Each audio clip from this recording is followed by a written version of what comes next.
ओम नमः शुद्धेभ्यः। ओम नमः शुद्धेभ्यः।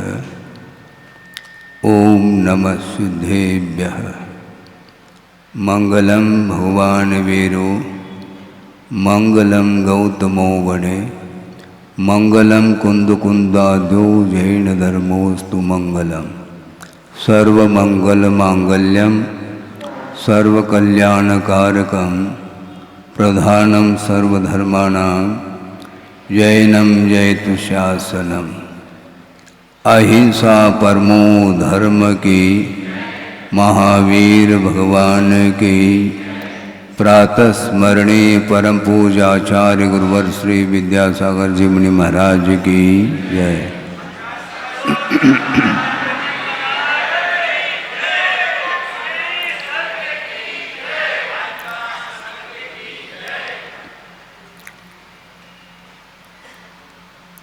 ब्रह्मचारी जी इस तरह बैठे।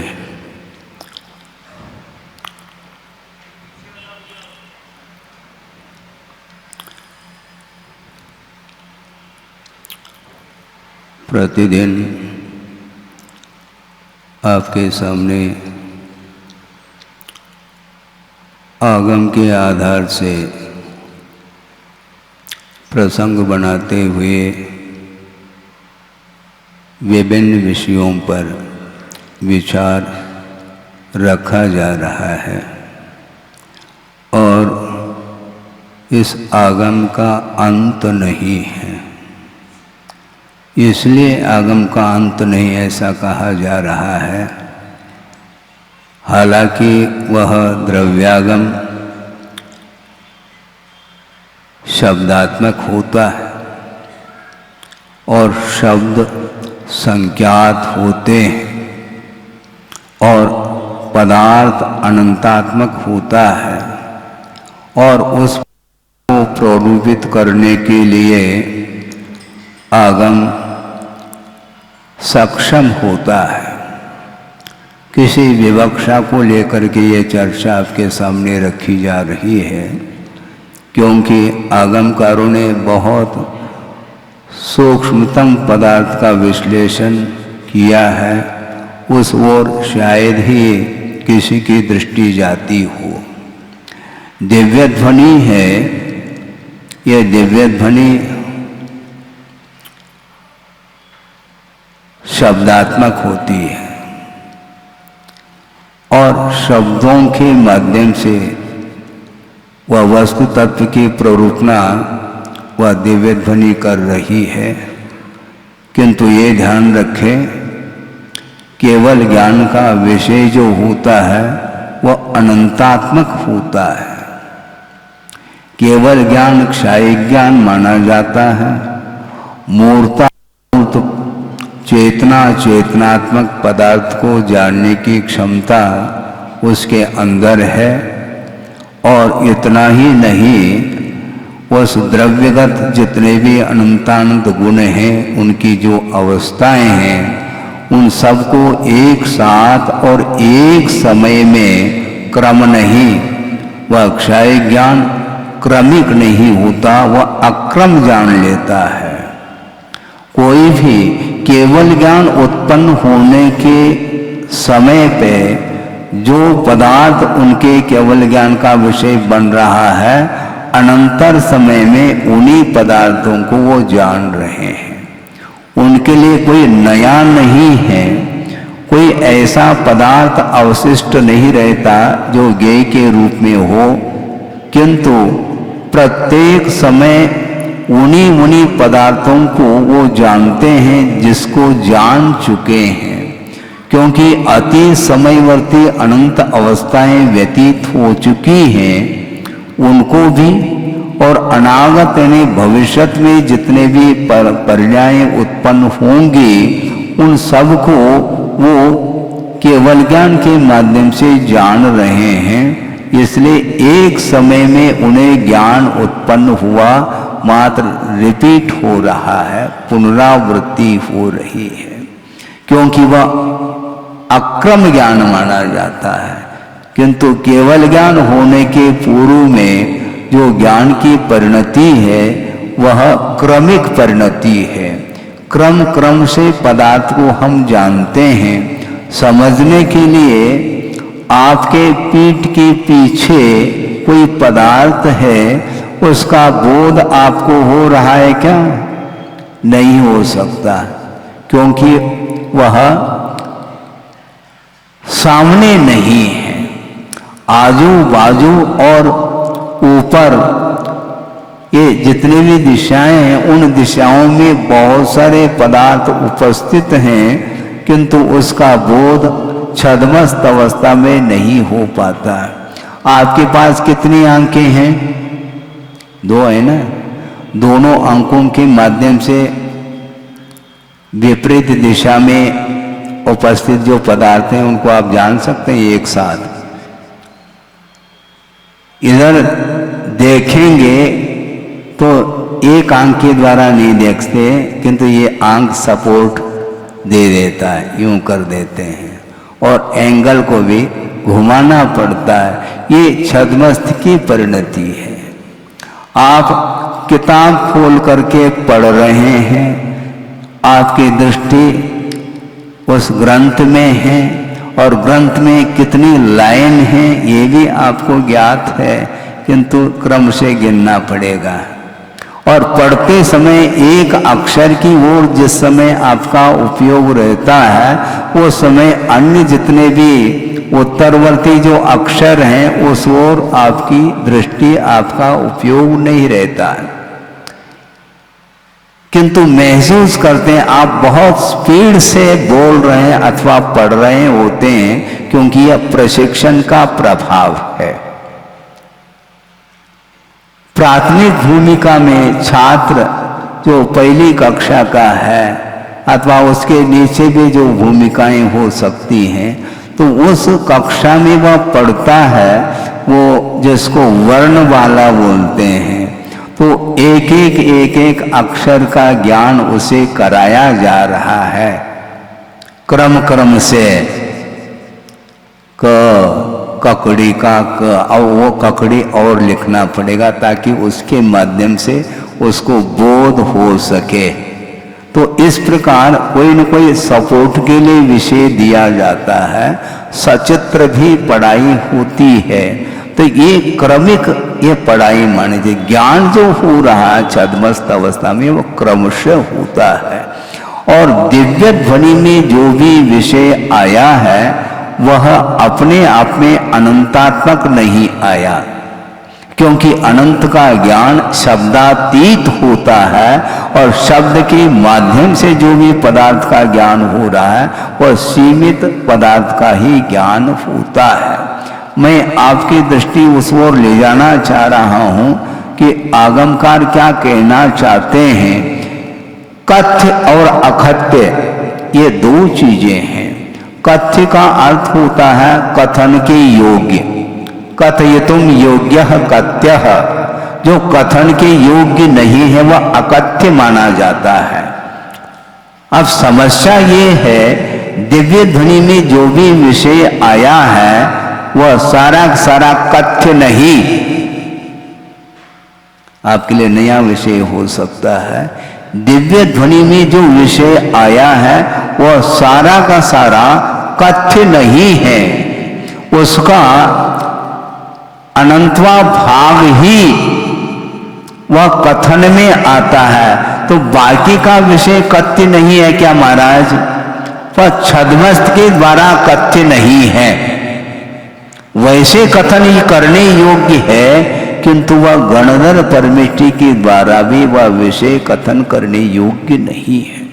वो अकथ्य है ऐसा नहीं, गणधर परमेष्टि के द्वारा कथ्य नहीं, क्योंकि कथन करने में जो आ रहा है वह द्वादशांग के भीतर आता है। पन्नव निजा भावा अनंत भागम तो अनविलप्पानम पन्नम निजानम पुनः अनंत भागो सुध निबद्धो। श्रुत में जो निबद्ध होता है वह अनंतवा हिस्सा होता है। यानी दिव्य ध्वनि में जो भी विषय आया है वो सारा का सारा विषय श्रुत में निबद्ध नहीं हो सकता। इसका अर्थ यह है वह कथन करने योग्य होते हुए भी वह श्रुत में उसको बांधा नहीं जा सकता। इसको बोलते हैं श्रुत निबद्ध और श्रुत में अनिबद्ध है। और अकथ्य का अर्थ तो बहुत, जो कथन करने योग्य है उसका अनंत बहुभाग प्रमाण वह कथन करने योग्य नहीं है। इसलिए गुरुदेव ने एक बार कहा था कि गणधर परमेष्टि को भी जिज्ञासा होती है। ध्यान रखो, सुन रहे हैं आप? मध्याह्न में जिज्ञासा समाधान आप करने के लिए हम बैठ रहे हैं, हम समाधान दे रहे हैं और आप जिज्ञासा रख रहे हैं। द्वादशांग की रचना करने वाले, आगम की रचना करने वाले वो रचनाकार गणधर परमेष्टि हुआ करते हैं, किंतु उनके लिए भी पदार्थ के विषय में जिज्ञासा उत्पन्न होती है और उसका समाधान संभव नहीं। अब क्या करेंगे? समाधान कौन कर सकेंगे? भगवान भी नहीं कर सकेंगे। ये ध्यान रखो। महाराज आप क्या कहने जा रहे हैं? बिल्कुल ठीक कह रहा हूं, क्योंकि भगवान केवल ज्ञान के माध्यम से अनंत पदार्थ को जान सकते हैं, किंतु प्ररूपना जो होगी वह शब्दों के आधार से होगी। इसलिए शब्द सीमित है, इसलिए अनंत का कथन करना संभव नहीं है। इसलिए आपके सामने उपदेश देने के लिए हम बैठे हैं और आप सुनने के लिए बैठे हैं। जो उपदेश देने में वह विषय आएगा वह बहुत अल्प मात्रा में आता है। कई लोग कहते हैं महाराज हम तो अल्पज्ञ हैं, तो हम क्या सर्वज्ञ है क्या? आप तो अल्पज्ञ है और हम भी अल्पज्ञ है। ये ध्यान रखो, सर्वज्ञ यहां पर कोई भी नहीं है। और जो सर्वज्ञ होते हैं वह पदार्थ को जानते हैं। पदार्थ का प्रतिपादन सर्वज्ञ भगवान नहीं कर सकते, किंतु व्यवहार से कथन करने में आता है। अस्य मूल ग्रंथ करता श्री सर्वज्ञ देवाहा।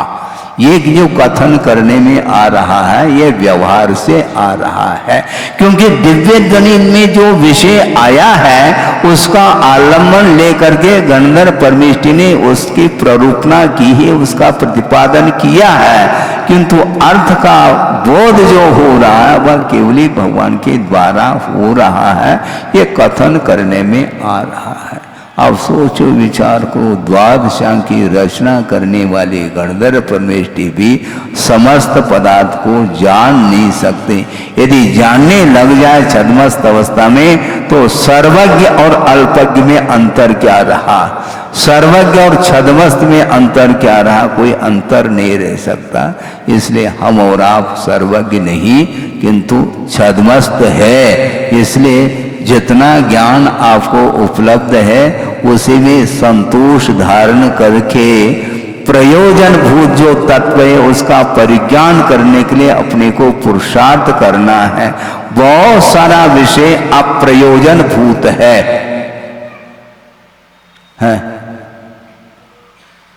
सबको क्षोभम हो सकता है क्या? नहीं हो सकता है। और उसके क्षोभम नहीं होने से हमारा कोई मोक्ष मार्ग अवरुद्ध हो रहा है ऐसा है नहीं है?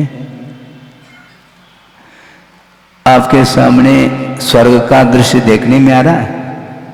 बोलो, स्वर्ग आप देख रहे हैं क्या?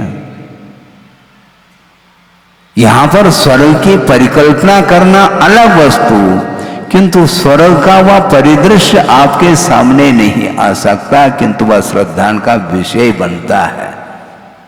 इसी प्रकार नरकी दृश्य आपके सामने नहीं आ सकता, वह भी श्रद्धा का विषय बनता है। मध्यलोक में असंख्यात द्वीप और समुद्र है जो कि एक दूसरे को परिवेष्टित होते हुए एक राजू प्रमाण स्थान में वो फैले हुए हैं। कितने हैं वो द्वीप समुद्र? असंख्यात है।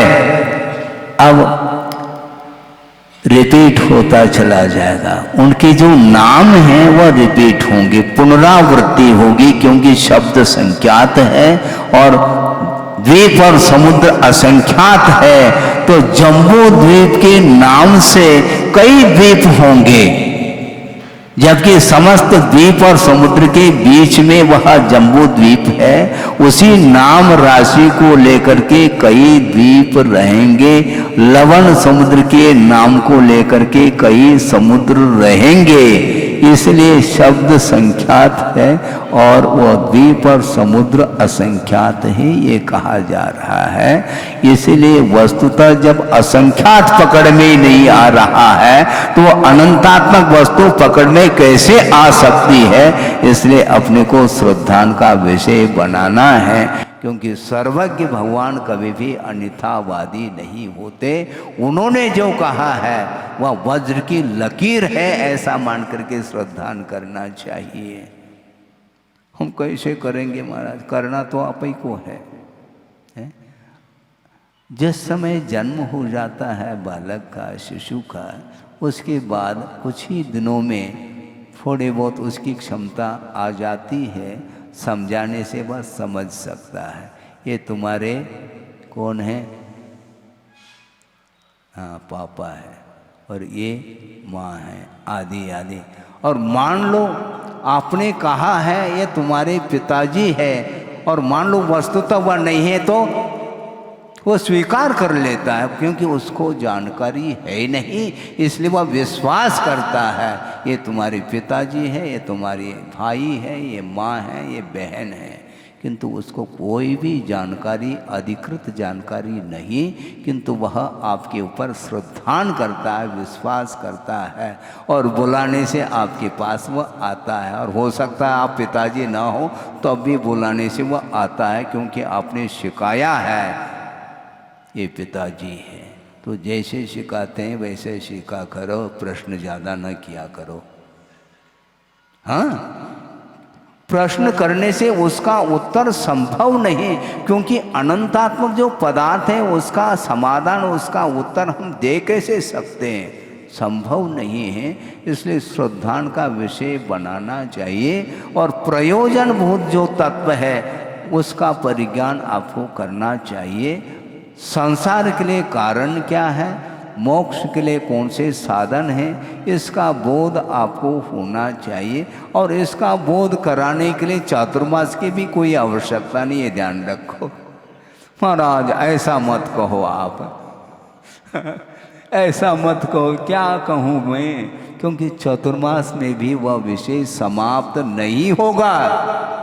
कई चतुर्मास कर लो, उसके बाद भी विषय का अंत नहीं आ सकता है। इसलिए प्रयोजनभूत तत्व को फोकस बनाना चाहिए। आत्म तत्व का परिज्ञान हो गया, और आत्म तत्व से पृथकभूत जो पदार्थ हैं उनका स्वरूप का परिज्ञान हो गया मोटे रूप से, तो बस हमारा मोक्ष मार्ग प्रारंभ हो जाएगा। श्रद्धा करना बहुत कठिन होता है। एक दूसरे के ऊपर विश्वास रखना बहुत कठिन होता है। वर्तमान में प्रत्येक व्यक्ति आसानी से एक दूसरे के ऊपर विश्वास नहीं करता। हमें पूछना चाहते हैं, बालक आया है पिताजी के सामने और वह नोट का बंडल लाया है और दे देता है, पिताजी को विश्वास नहीं होता, वो गिन करके ले रहा है। क्या भरोसा, क्या भरोसा बालक के ऊपर, मतलब आपके अपने बालक के ऊपर भी विश्वास नहीं है, दूसरे के ऊपर विश्वास रखना तो बहुत दूर की बात है। मित्र के ऊपर भी विश्वास करना बहुत कठिन हो जाता है। और अनेक दूरवर्ती जो अड़ोस पड़ोस के लोग हैं उनके ऊपर विश्वास रखना अत्यंत कठिन होता है, किंतु क्योंकि उसमें संसार की वह दशा है और संसार में विश्वास करना कैसा संभव है, क्योंकि उसकी परिणति स्थिर नहीं है। कभी कुछ बोलता है, कभी कुछ बोलता है, भीतर कुछ परिणाम रखता है, बाहर कुछ बोलता है। उसकी सारी क्रियाएं सहज नहीं होती, असहज रहता है। इसलिए विश्वास नहीं होता, कोई भरोसा नहीं होता है।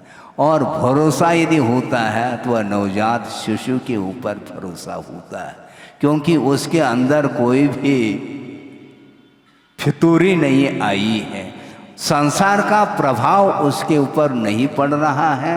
इसलिए यथा जात अथा जैसा उत्पन्न हुआ है, जैसी उसकी बाहर की परिणति है उसी प्रकार उसकी भीतर की परिणति है। उसके अंदर कोई भी संकोच नहीं है, वो जानता ही नहीं है संकोच क्या होता है। हमने पहले भी एक बात शायद कही होगी, सभा भी नहीं कही हो तो कह देता हूँ। एक ब्रह्मचारी थे और किसी महाराज ने आचार्य महाराज के सामने कहा कि महाराज ये ब्रह्मचारी बहुत मंद कषाई है। वह ब्रह्मचारी पूछने लगा, महाराज मंद कषाय का अर्थ क्या होता है? मतलब इस मंद कषाय का क्या अर्थ होता है यह भी ज्ञान नहीं, इतना मंद ज्ञान है उसके अंदर। सोचो विचार करो, इसको बोलते हैं यथाजात। भीतर कोई भी बाहर का प्रभाव नहीं है। प्रत्येक पदार्थों के बीच में रहना अलग वस्तु, किंतु उससे प्रभावित नहीं होना, यह मोक्ष मार्ग की ओर बढ़ने के लक्षण माने जाते हैं। प्रभावित नहीं होना चाहिए। जो प्रभावित नहीं होता है वही प्रभावना कर रहा है, ऐसा मैं मानना चाहता हूँ। और गुरुदेव का भी यही कहना रहता है कि बहुत अल्प समय है और अनंतकालीन जो संस्कार है उनको डिलीट करने के लिए, उनको समाप्त करने के लिए प्रत्येक समय आत्मा की ओर ही दृष्टि रखी जाती है, तब कहीं जाकर के पदार्थ का प्रभाव समाप्त हो जाता है। देखते हुए भी पदार्थ से प्रभावित नहीं होना बहुत बड़ी साधना है। वो आंख मेच करके बैठा नहीं साधक, बहुत प्रौढ़ साधक है। वो देख भी रहा है तो उसकी दृष्टि स्वरूप की ओर है, ऊपरी पर्याय की ओर है ही नहीं। इसलिए उसका मन विकृत नहीं हो सकता, किंतु आप प्रयोग करेंगे तो निश्चित रूप से आपका मन विकृत होगा। इसलिए प्रारंभिक भूमिका में आचार्य कहते हैं जिस किसी भी पदार्थ का आलम्बन लेकर के ध्यान नहीं करना चाहिए। पंच परमेष्टि का आलम्बन लेकर के ध्यान संभव है, नहीं है तो आपका मन गाफिल हो सकता है। क्षमता है नहीं। पश्यन् अपि न पश्यति। जो व्यक्ति मुड़ मुड़ करके देख रहा है वह पश्यन् अपि न पश्यति कर सकता है क्या? वो संभव नहीं है वो, क्योंकि उसके अंदर इच्छा है देखने की और राग के साथ देख रहा है, इसलिए वह अपने आत्मा के भीतर नहीं आ सकता। और आत्मा के भीतर आने में व्यवधान कौन उपस्थित कर रहा है? तो मात्र पौद्गलिक तत्व व्यवधान उपस्थित करता है। 5 इंद्रियों के जितने भी विषय हैं वे ही आपको आत्म तत्व तक पहुंचाने में बाधक सिद्ध हो रहे हैं। वो पहुंचा नहीं सकते आपको, आप भूल जाएंगे। होता है क्या नहीं? हम बता रहे हैं उदाहरण के रूप में, प्राय होता है। आप लोग बाजार जाते हैं, मान लो सब्जी मंडी गए हैं, और जिस चीज़ को खरीदने के लिए आप गए हैं और वहाँ पर कोई दूसरी चीज़ देखने में आती है तो उसी को खरीद लेता है वो, और मेन जो खरीदने के लिए गया वो भूल जाता है। ये आकर्षण माना जाता है। यही होता है। जिसको हम ग्रहण करना चाहते हैं वह साइड में रह जाता है, और आकर्षण होने के कारण वह खरीद करके आ जाता है। तो घर वाले पूछते ये क्या कर दिया तुमने? हाँ, कुछ नहीं किया, आकर्षण का यह स्वरूप है। यूं होता है, वह प्रयोजन को भूल जाता है, वह अनावश्यक चीज़ों की ओर उसकी दृष्टि जाती है, और ऐसा सोचता है कि क्या भरोसा कोई उठा ले इस चीज़ को खरीद ले तो मैं वंचित रह जाऊंगा, इसलिए वह खरीद करके ले आता है। उसी प्रकार आचार्य कह रहे हैं जो प्रयोजन भूत तत्व है उस ओर दृष्टि रखना चाहिए। नहीं है तो इतने अनंतानंत पदार्थ पौद्गलिक हैं, उससे आकर्षित होता चला जाता। और सबसे ज़्यादा आकर्षक कौन सी वस्तु है, हम पूछना चाहते हैं। पौद्गलिक जो पदार्थ हैं उसमें सबसे ज़्यादा आकर्षण का केंद्र कौन बन रहा है? शरीर बन रहा है। शरीर के प्रति यदि ममत्व भाव है तो शरीर का पोषण जिन वस्तुओं के द्वारा होता है उन वस्तुओं को वह ग्रहण करता है। लक्ष्य ये है कि शरीर का संपोषण करना है, शरीर को पुष्ट बनाना है। तो जिन वस्तुओं के द्वारा शरीर पुष्ट होता है उनको खरीदना प्रारंभ करता है और उसकी रक्षा भी करता है, क्योंकि शरीर की ओर दृष्टि उसकी हुई है। एक श्लोक आपके सामने रख रहा हूँ ताकि यह विषय और विस्तार को प्राप्त हो जाए। पूज्यपाद स्वामी ने ये दिया है, चाहे संभव है इष्टोपदेश अथवा समाधि तंत्र, दो ही तो अध्यात्म परक उनके ग्रंथ हैं।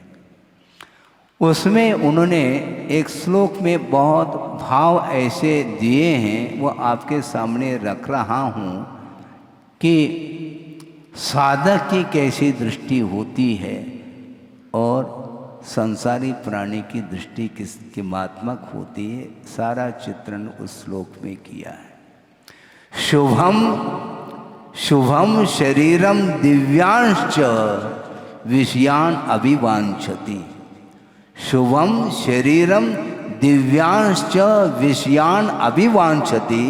उत्पन्न आत्ममतिर्देहे तत्वज्ञानी ततश्च्युतिम, ऐसा कह रहे हैं। सुंदर शरीर को प्राप्त करने का भाव हो रहा है और अच्छे अच्छे पंचेंद्रिय के विषयों को प्राप्त करने का भाव उसके अंदर है। वह कौन व्यक्ति है? उत्पन्न आत्ममतिर्देहे, जिसकी मति उत्पन्न हुई है किसमें? शरीर में आत्मबुद्धि। शरीर में जिसकी आत्मा की बुद्धि उत्पन्न हुई है वही सुंदर सुंदर नवनवीन शरीर को प्राप्त करना चाहता है और उसके पोषण के लिए अच्छे अच्छे विषयों को प्राप्त करने की इच्छा उसके अंदर होती है। शुभम शरीरम दिव्यांश विषयान अभिवांछति। कौन? उत्पन्न आत्ममति ही, आत्मा की बुद्धि उत्पन्न हुई है। कहाँ पर? देहे, शरीर में जिसकी आत्मबुद्धि प्राप्त हुई है, उत्पन्न हुई है, वही व्यक्ति सुंदर सुंदर शरीर को चाहता है और उसके पोषण करने के लिए अच्छे अच्छे विषयों को भी बहुत चाहता है। किंतु तत्वज्ञानी ततश्च्युतिम अभिवांछति। जो तत्वज्ञानी होता है वह सुंदर सुंदर न शरीर को प्राप्त करने की इच्छा रखता है, न उसके पोषण करने के लिए जो वैश्विक सामग्री है उसकी इच्छा रखता है। वह उससे मुक्त होना चाहता है। ततः च्युतिम अभिवांछति। कहा? तत्वज्ञानी, जिसको तत्व का बोध हो चुका है, स्वरूप का परिज्ञान हुआ है, वह कभी भी इन पदार्थों को ग्रहण करना स्वप्न में भी नहीं चाहता। इस प्रकार पूज्यपाद स्वामी कह रहे हैं। आपको उन श्लोकों को पढ़ने के लिए भी आपका भाग्य नहीं है। समस्या ये जा रही है। लाइब्रेरी में आगम आपने सजा करके रखा है, किंतु उसको उठा करके पढ़ो भी तो कम से कम। महाराज हम क्या कर सकते हैं, वो सारे सारे ग्रंथ केवल आप ही के लिए हैं। ऐसा नहीं, आप भी कुछ कर सकते हैं। विषयों को पूर्ण तो छोड़ नहीं सकते हैं, किंतु परसेंटेज में कम किया जा सकता है। उसके प्रति जो आकर्षण बढ़ रहा है उसको कम किया जा सकता है। जो आसक्ति बढ़ रही है उसको कम किया जा सकता है। कम तो करो। जो अनंत आशा है उसको ब्रेक लगाया जा सकता है और एक तक सीमित रह सकते हैं। इसको बोलते हैं संयम। यह भी एक संयम ही है। एक जिज्ञासु ने जिज्ञासा रखी थी, वासुदा की बात है, तत्व चर्चा चलती थी, क्लास लेते थे एक प्रकार से। उस समय उन्होंने जिज्ञासा रखी, महाराज सुनते हैं आगम में ये बात सुनने को मिलती है, पढ़ने को मिलती है कि सर्वार सिद्धि में जो अहमेंद्र होते हैं, जिनकी आयु 33 सागर की है और वे निरंतर तत्व चर्चा ही करते रहते हैं, अनुप्रेक्षाओं का चिंतन करते रहते हैं, वो द्वादशांग के पाठी होते हैं और ज्ञान इतना विस्तार को लेकर के हैं, तो क्या उनके पास तप हो सकता है?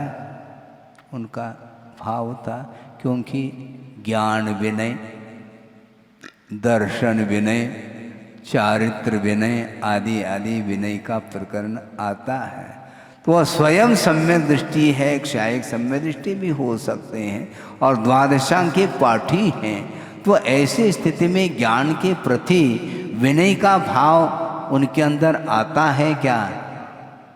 यदि आता है तो महाराज वो भी तप कहलाया फिर, क्योंकि अंतरंग तप में इसको लिया गया है। प्रायश्चित, विनय, वैयावृत्य, स्वाध्याय, विसर्ग, ध्यानानि उत्तरम।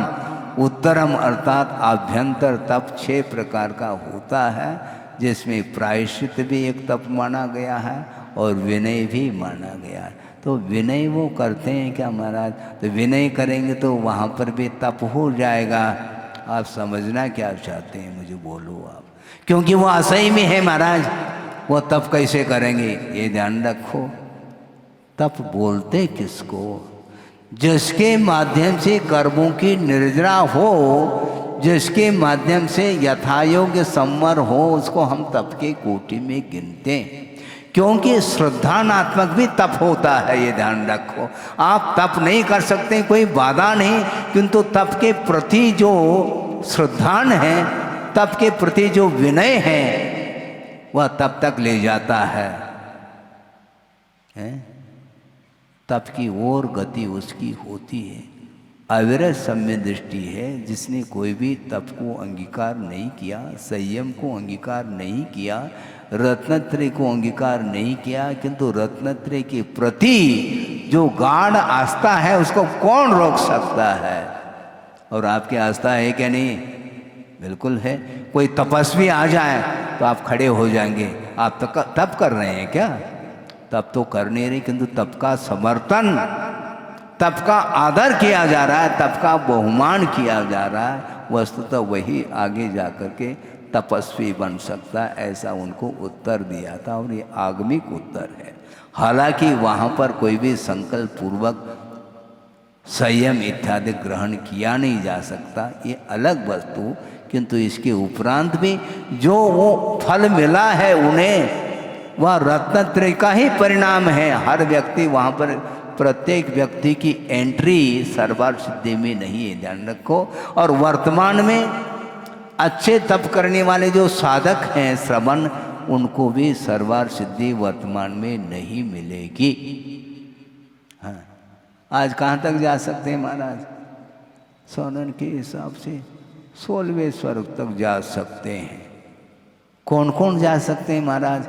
श्रवण भी जा सकते हैं और अनुवृत्ति भी जा सकते हैं। अच्छा, अब बिजनेस पॉइंट से सोचता है वो, महाराज जब दूसरी प्रतिमा भी पालन करके वह 16 स्वर्ग में जा रहा है और एक श्रवण भी 16वें स्वर्ग में जा रहा है, तो हम मुनि क्यों बने? व्यापारी है वो, क्योंकि परिणाम तो एक सा निकल रहा है। आप भी वहीं पहुंचेंगे, हम भी वहीं पहुंचेंगे। हम आराम के साथ घर में बैठे बैठे 2 प्रतिमा का पालन कर लेंगे और आपके पास हम आ जाएंगे दौड़ते दौड़ते। ये ध्यान रखो, हमें मात्र स्वर्ग को प्राप्त नहीं करना है, कर्म को काटना। ये ध्यान रखो, यदि कर्म को काटना चाहो तो आपको भी मुनि व्रत को अंगीकार करना पड़ेगा। आपकी शक्ति नहीं, कोई बाधा नहीं, किंतु बिजनेस पॉइंट से भूल करके भी नहीं सोचना चाहिए। उनके लिए उत्तर दिया था हमने, वो भी रह गए। महाराज आप भी कैसे कैसे उत्तर देते, निरुत्तर करते हैं। भैया प्रश्न आपने किया, उत्तर भी तुम ही देना चाहो क्या? मुझे उत्तर देना है तो तुम्हें तो निरुत्तर होना पड़ेगा। प्रश्न भी तुम ही करो और उत्तर भी तुम ही लिखो। क्या है ये मामला, क्या है? आप उत्तर लिखोगे, प्रश्न यहाँ से आएगा और वहाँ से प्रश्न है तो समाधान इधर से मिलेगा। है एक बार आए कि महाराज आप मौन हैं क्या? हमने कोई उत्तर नहीं दिया, मुस्कान तो ले लिया। उनने सोच लिया कि महाराज आपका मौन नहीं है, बोल क्यों नहीं रही हम? हमने कहा मेरी कोई जिज्ञासा नहीं। हाँ, मेरी कोई जिज्ञासा नहीं है आपसे जो आपसे मैं बोलूं। आपकी जिज्ञासा हो तो मैं बोल सकता हूं, समाधान देने की दृष्टि से। समाधान देने की दृष्टि से बोलना अलग वस्तु और निष्प्रयोजन बोलना अलग वस्तु। हम बोलेंगे नहीं आपसे, लेकिन आपसे हम नाराज भी नहीं, क्योंकि हम महाराज हैं।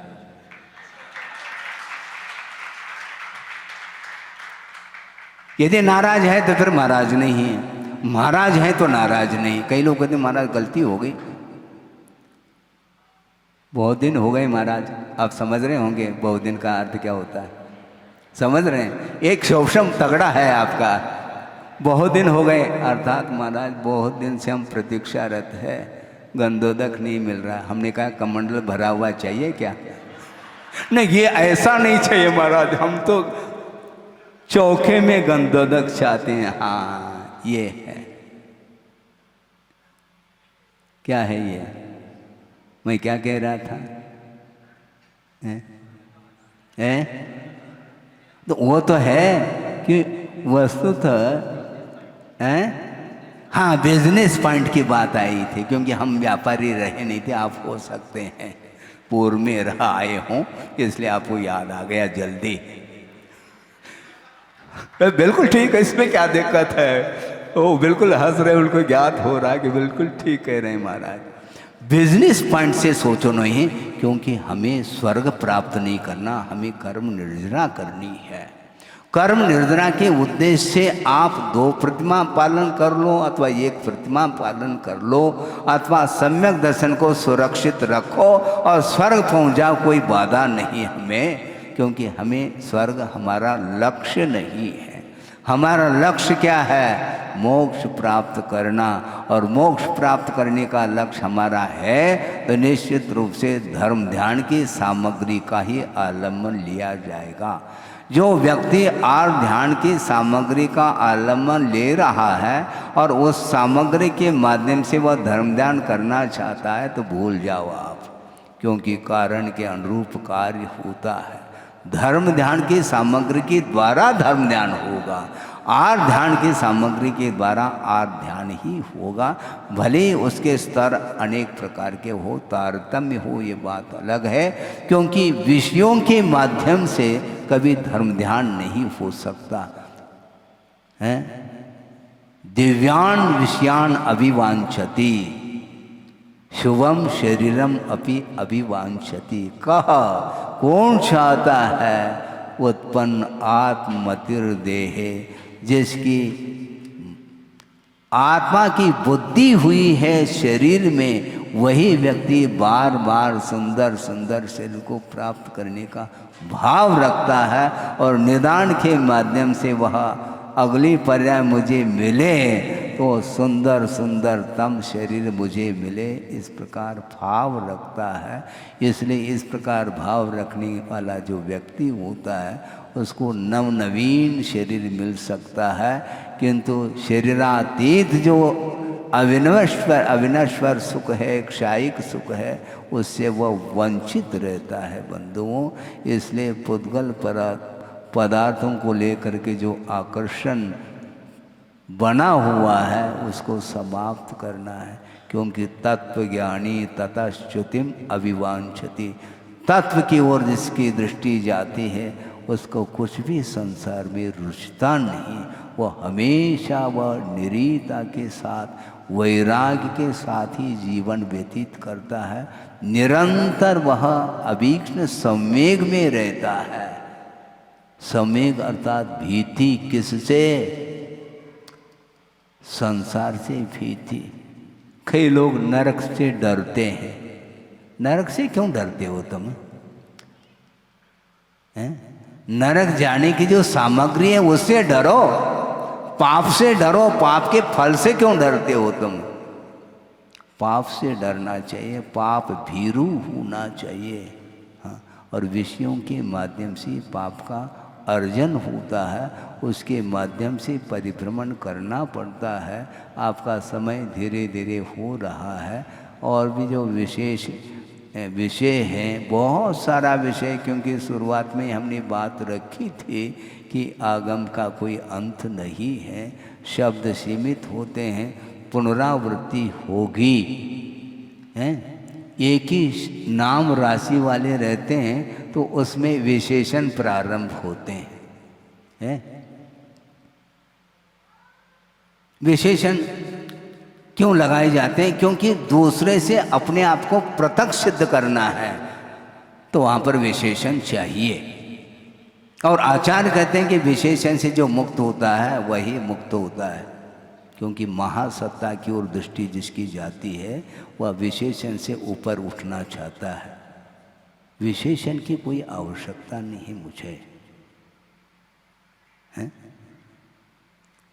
मनुष्य हैं, सब मनुष्य हैं। अब भेद कर लिया, ये महिला वर्ग है, पुरुष वर्ग है, विशेषण जुड़ने लगा।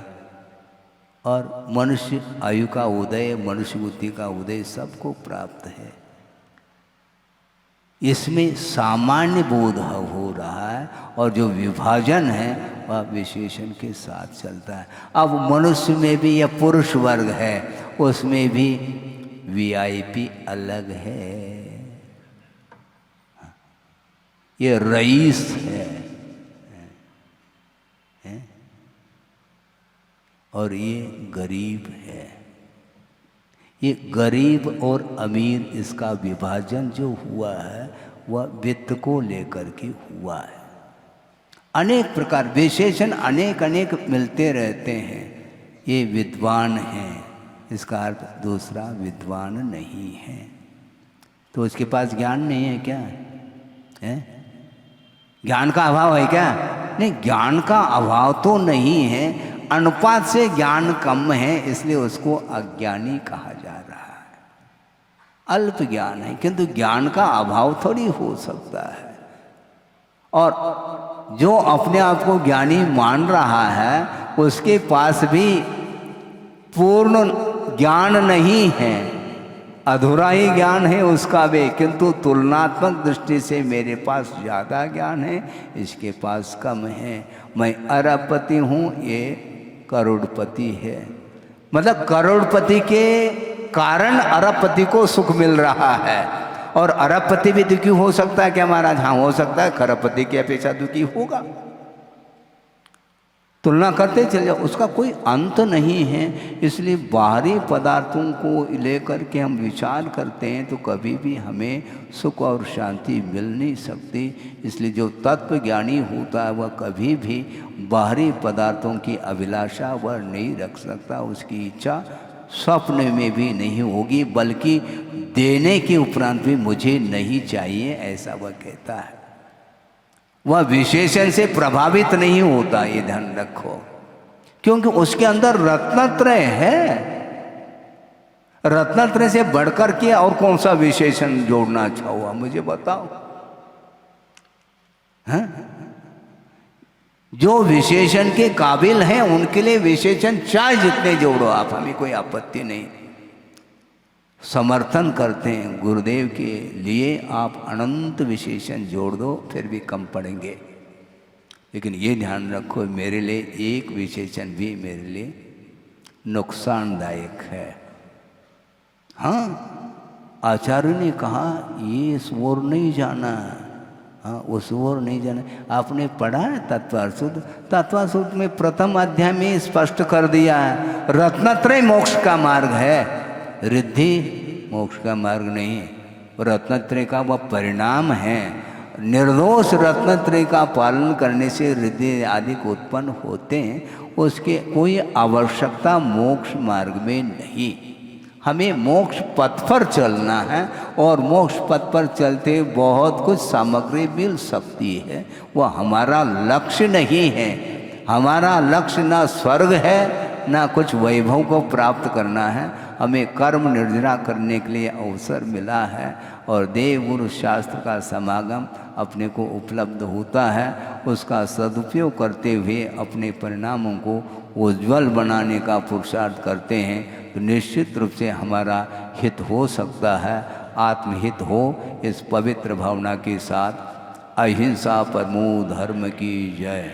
बोधि समाधि परिणाम शुद्धि स्वात्मोपलब्धि शिव शोक सिद्धि चिंतामणिम चिंतित वस्तुदाने त्वां वंद मानस्य ममास्तुते। परम पूजाचार्य गुरुवर श्री विद्यासागर जी मुनि महाराज की जय।